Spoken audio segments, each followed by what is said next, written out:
అందాల దేవత అంటారు సార్. అసలు అంత బాగుంది సార్ చెప్పాలంటే. సో అందుకనే నాకైతే తెలియదు సార్, తన మీద మనసు పడిపోయాను సార్ ఫస్ట్ లోనే. తనే నా ప్రాణం, సర్వస్వం తనే అనుకున్నాను సార్. ఎందుకో అప్పుడు అలా ఫీల్ అయ్యాను సార్ నేను.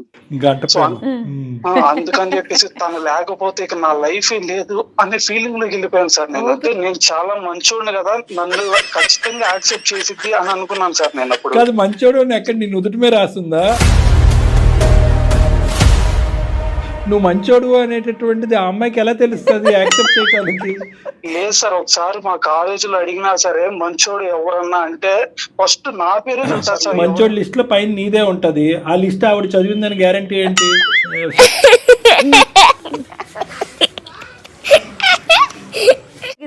ఇక గుండె పగిలినట్టు అనిపించింది సార్. ఇక అందుకని చెప్పేసి ఇక నేను సూసైడ్ చేసుకుందాం అని చెప్పి సూసైడ్ అటెంప్ట్ దాకా వెళ్ళాను సార్. అంటే నేను పోసుకుందాం అని చెప్పేసి ప్లేట్ కూడా తీసుకెళ్ళాను సార్. దాని తర్వాత ఇంకా అప్పుడు నాకు అనిపించింది ఏంటంటే సార్, ఒక్కసారైనా సరే, చివరిసారైనా సరే తనతో ఒక్కసారి మళ్ళీ మాట్లాడి చచ్చిపోదాం అని చెప్పేసి అనుకున్నాను సార్ నేను. ఇదంతా ఏంటి విజయ్? ఓన్లీ అందానికి పడిపోవటమేనా, లేదంటే డాన్స్ కి పడిపోయావా, అన్నిటికీ పడిపోయావా? తన మంచితనం సార్. ఇప్పుడు చాలా మంది అలా ఉండరు సార్.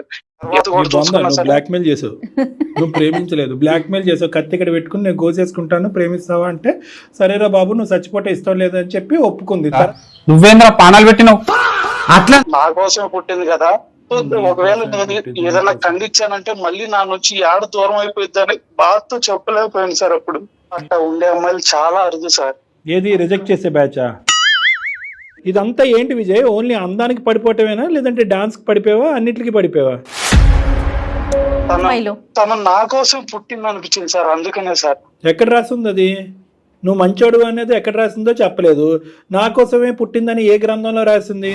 అయినా సరే ఇక మన ఇద్దరం జీవితాంతం కలిసి ఉండాలి అని చెప్పేసి పేరెంట్స్ కూడా ఒప్పించుకున్నాం సార్.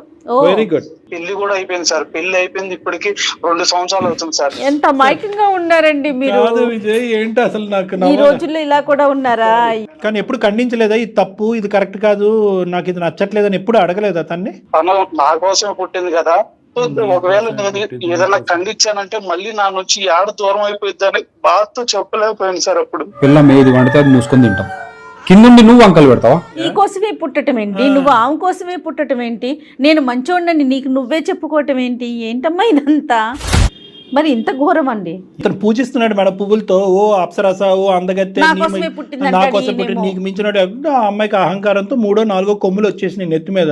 వచ్చేసేటప్పటికి ఇతను చెప్పు కింద పేసి కాలు కింద వేసి చెప్పులో తొక్కేసింది. సిద్ధానిద్ది ఇక నేనెందుకు సార్ ఇక్కడ మొగుడిని ఎందుకున్నాను సార్ ఇక నేను? నువ్వు అడుక్కోవాలి, నన్ను అడుగుతావు.